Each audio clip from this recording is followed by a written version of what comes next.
할렐루야.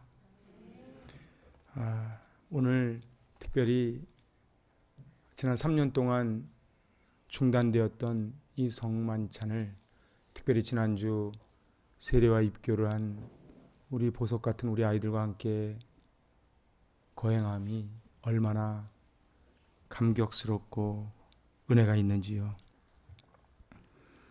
참으로 마음이 안타까운 것은 종교개혁을 하면서 모든 것이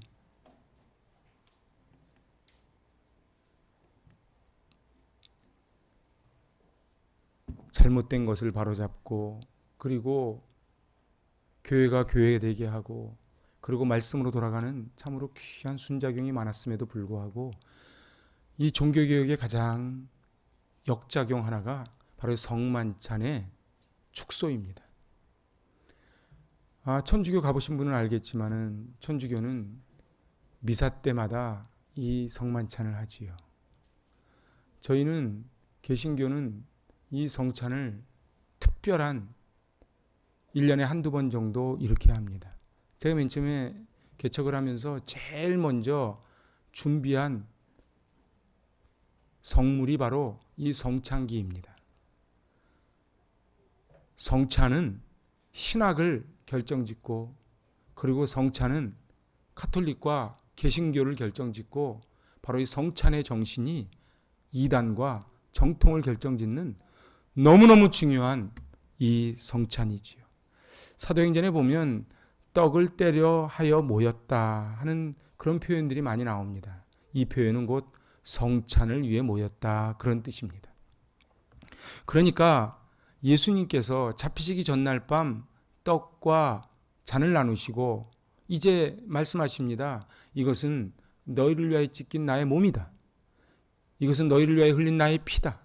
그러니 너희가 모일 때마다 떡과 잔을 먹고 마심으로 너희는 나를 기념하라, 기억하라, 그렇게 말씀하셨지요.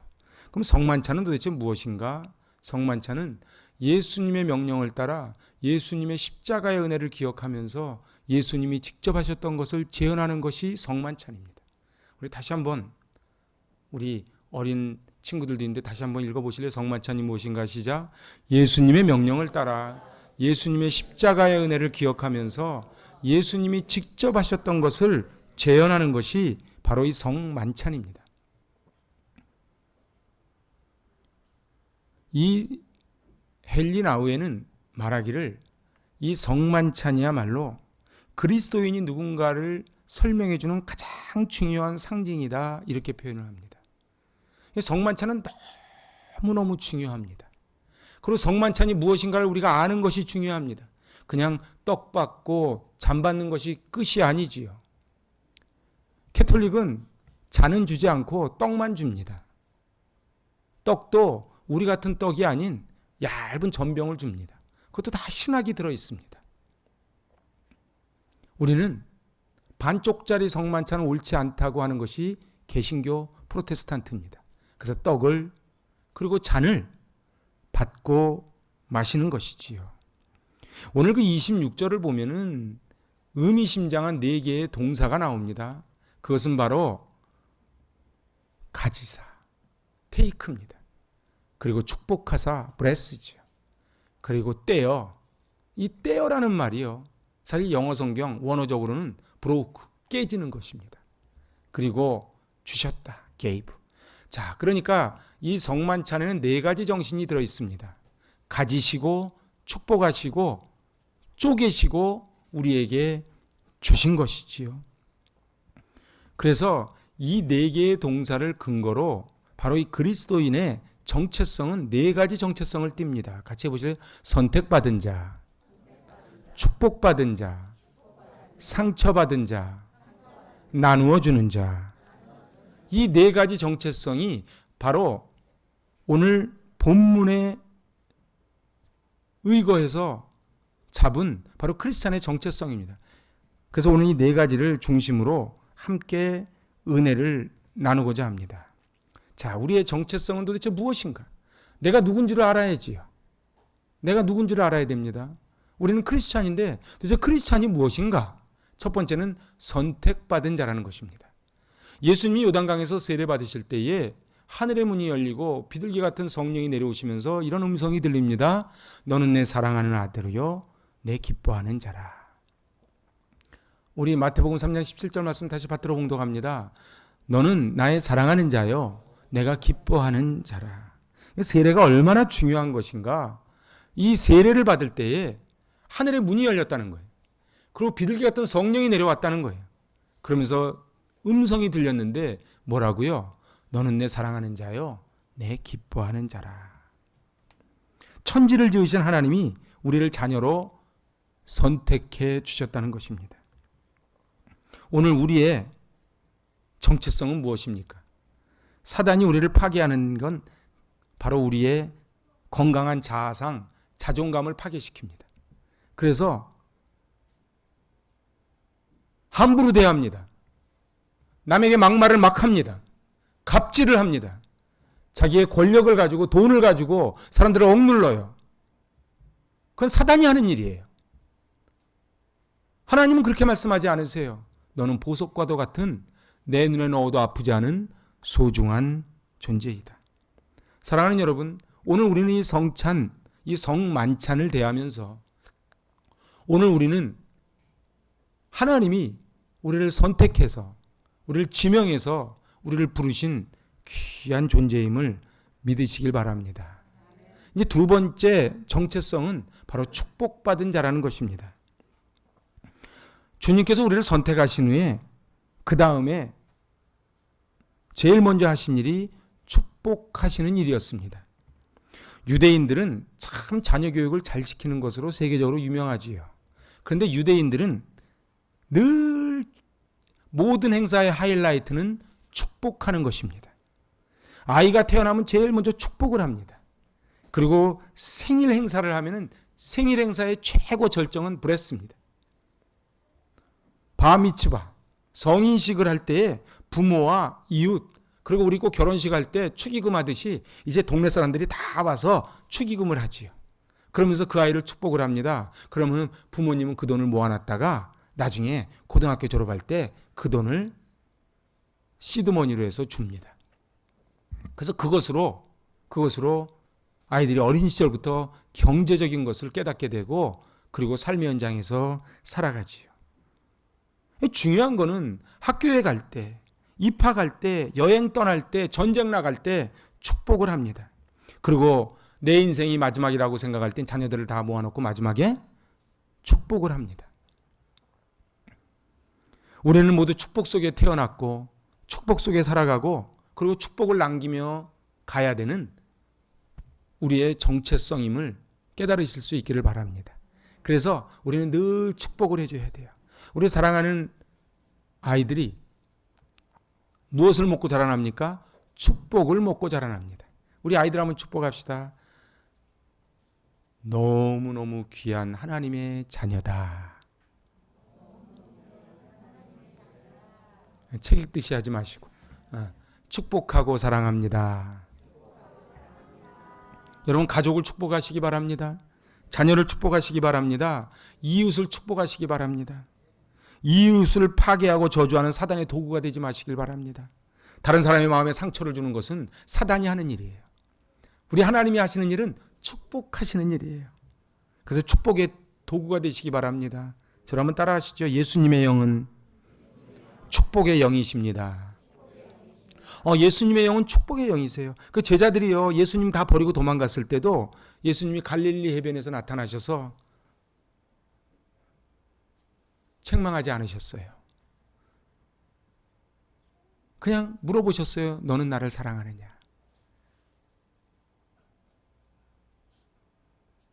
누가복음 15장에 잃어버린 동전, 잃어버린 아들, 잃어버린 양이 나오는데 세 개의 공통점이 뭐예요? 잃어버렸다는 것과 잔치를 벌였다는 거예요. 그래서요, 이 교회는요, 늘 잔치가 벌어져야 됩니다. 아멘을 안 하시네. 교회는 늘 잔치가 벌어져야 됩니다. 가정도요, 늘 잔치가 벌어져야 돼요. 그래서 웃음꽃이 피어나야 돼요. 서로가 서로를 축복해야 돼요. 말로 축복하십시오. 기도로 축복하십시오. 미소로 축복하십시오. 그래서 God bless you. 이게 얼마나 아름다운 언어인지 몰라요. God bless you. 우리 옆에 분 보고 인사합시다. God bless you.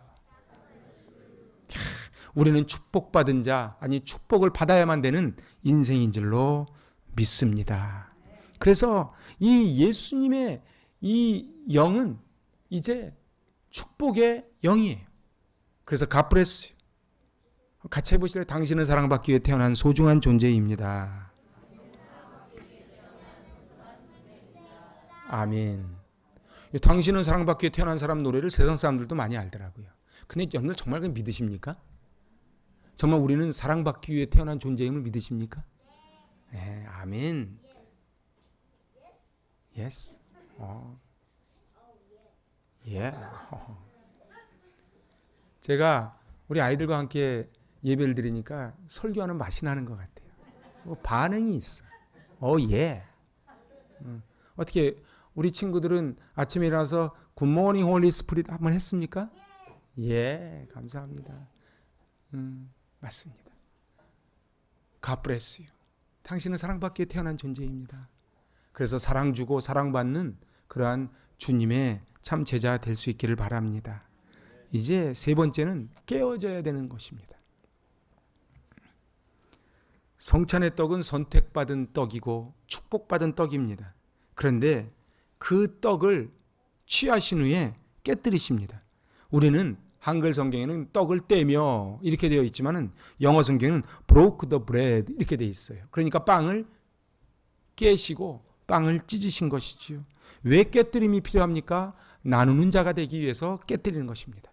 이 빵을 혼자서만 막 먹는 게 아니에요. 떡을 깨뜨려서 나누어 먹는 것입니다.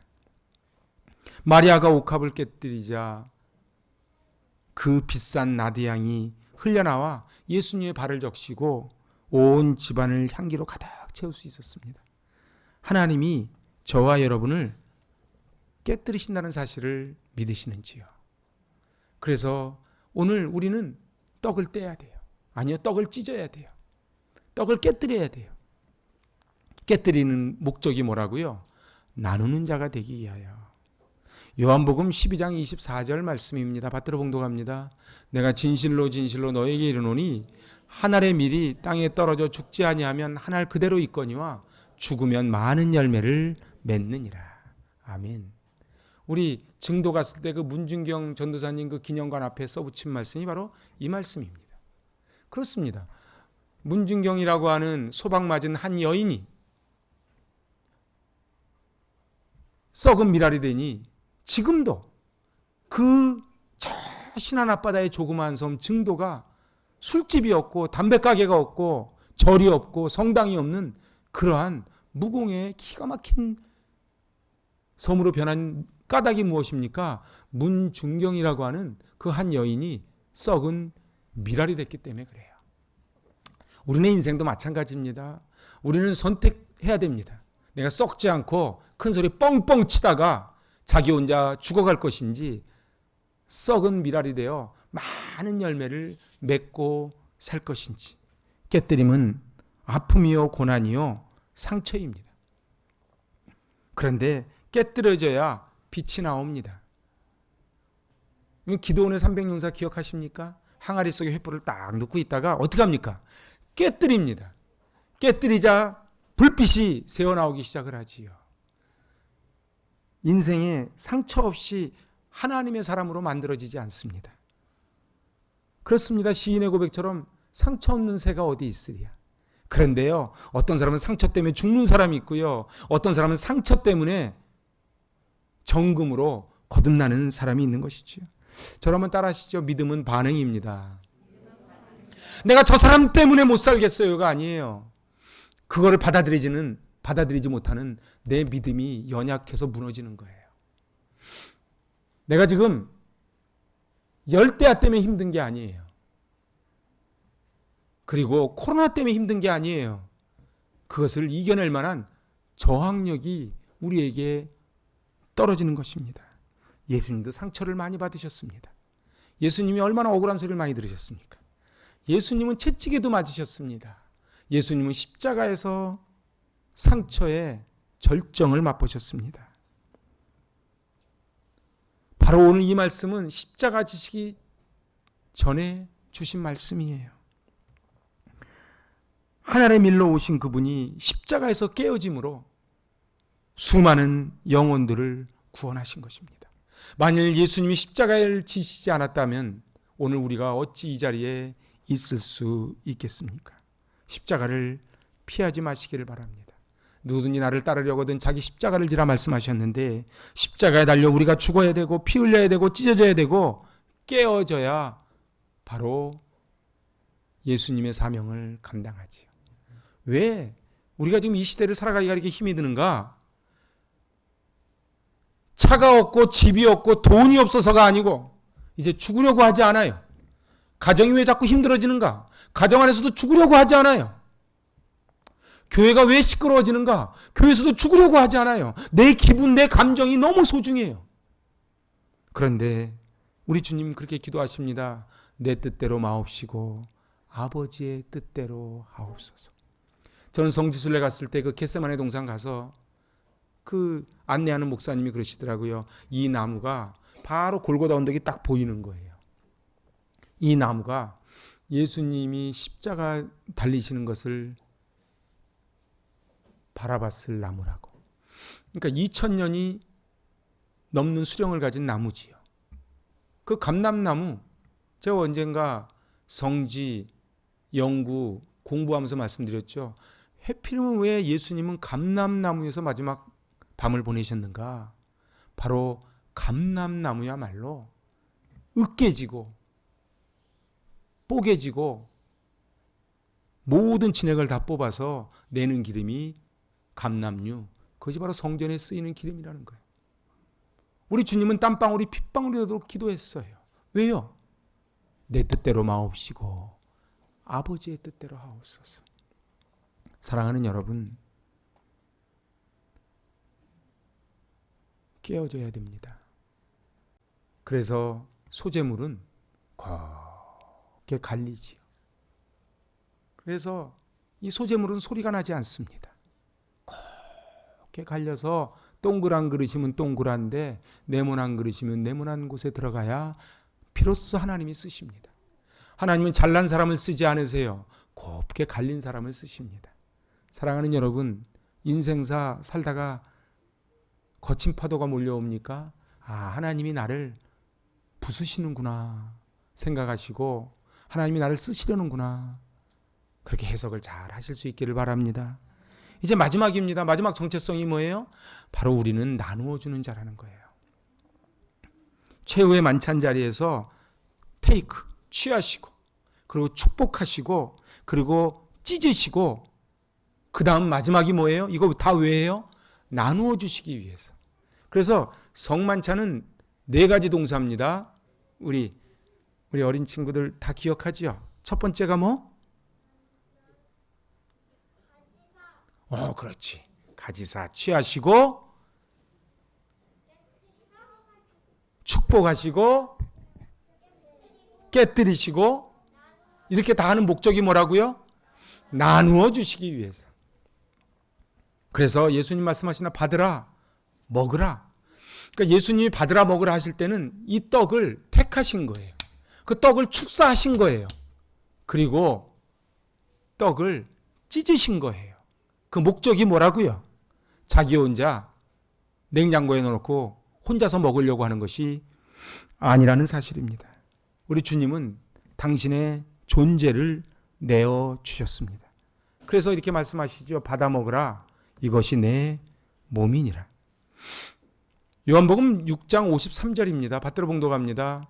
내가 진실로 진실로 너희에게 이르노니 인자의 살을 먹지 아니하고 인자의 피를 마시지 아니하면 너희 속에 생명이 없느니라. 그렇기 때문에 떡만 주는 성찬은 옳지 않아요. 천주교 다니는 사람한테 당당하게 이야기하면 돼요. 떡과 잔을 받을 때에 생명이 있다. 우리 주님은 분명히 이렇게 말씀하십니다. 성찬의 궁극적인 목적이 뭐예요? 나누는 거예요. 그래서 기독교의 정신은 나눔의 정신입니다. 나누시기 위하여 우리 예수님도 취하시고 축복하시고 깨뜨리시고 그리고 나누어 주셨지요. 자, 이제 성찬을 받았으니 이제는 우린 이렇게 고백을 하는 거예요. 같이 해보실래요? 이것은 주님의 몸입니다. 받으십시오. 그리고 이 떡을 이웃에게 나누십시오. 그게 성만찬의 정신이라는 거예요. 성만찬의 정신은 여기서 오늘 집에 가면 애들이 물어볼 거예요. 뭐 떡을 주고 잔을 주던데 뭐 맛이 그래. 이거 왜 준 거야? 그러면 부모님들이 가르쳐 주시는 거예요. 이 떡을 먹었으니 그 다음에 어떻게 하라고요? 이웃에게 전하는 거예요. 나눔이야말로 구원받은 그리스도인들이 살아가야 될 삶의 존재 양식입니다. 나누어 준다는 것은 얼마나 아름다운 건지 모릅니다. 그래서 사단은요 자꾸 움켜잡게 하고요. 주님의 성령이 들어오면 자꾸 나누게 하지요.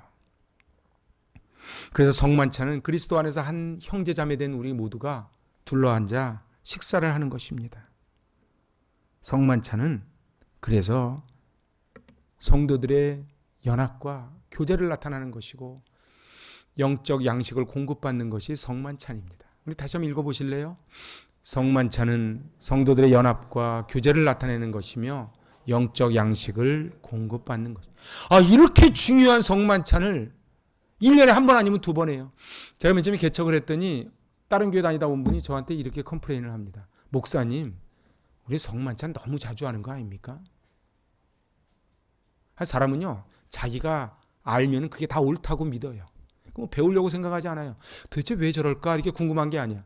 내가 다니던 교회는 1년에 한두 번 했는데 여기 왜 이렇게 자주 하는 거야? 우리 매월 첫째 주 했잖아요.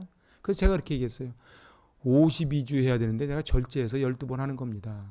그렇게 얘기하니까 대답도 안 하고 그냥 가버리더라고. 사랑하는 여러분, 성만찬이 얼마나 중요하다고요? 다시 읽어보실까요? 성만찬은 성도들의 연합과 교제를 나타내는 것이며 영적 양식을 공급받는 것입니다. 제가 사실 코로나 3년 동안 제일 힘들었던 건 여러 가지가 있지만 그 중에 하나가 이 성만찬을 못하는 것이었어요. 성만찬이 얼마나 소중합니까? 저는 성지순례 갔을 때 그 섭씨 43도 올라가는 데서 그 동굴 속에서 했던 성만찬을 잊지를 못해요.